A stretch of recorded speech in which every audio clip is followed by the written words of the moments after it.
Армысыз, онлайн марафонның үшінші сабағына қош келдіңіз.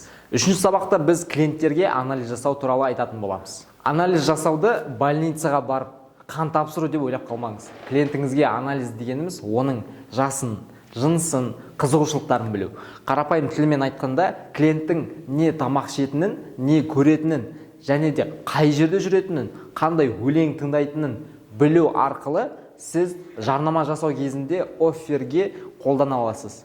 Қандай өлең тыңдайтынын білу арқылы сіз жарнама жасау кезінде офферге қолдана аласыз.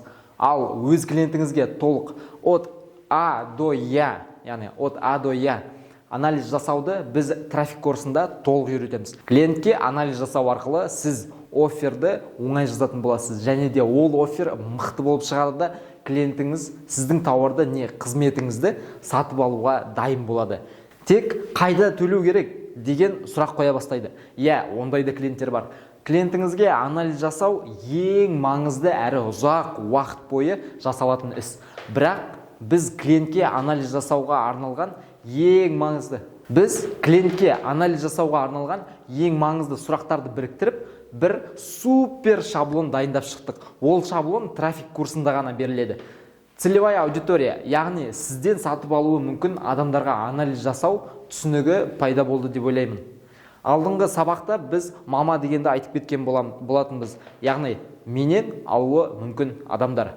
Целевая аудитория сол терминнің орысшасы ғана.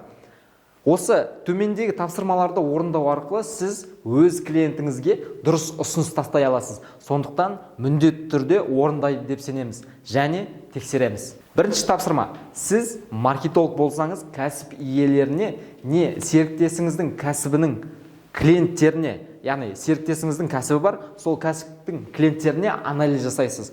Жасы, жынысы, қызығушылығы қандай. Ал егерде сіз кәсіпкер болсаңыз, өз клиенттеріңізге анализ жасаңыз. Жасы, жынысы, қызығушылықтары. Екінші тапсырма. Клиенттерге анализ жасағаннан кейін қызығушылықтарына байланысты кемінде 5 бас тарта алмайтын ұсыныс, яғни оффер жазыңыз. Осымен біздің онлайн марафонның үшінші сабағы аяқталды. Міндетті түрде тапсырмаларды орындайды деп үміттенеміз.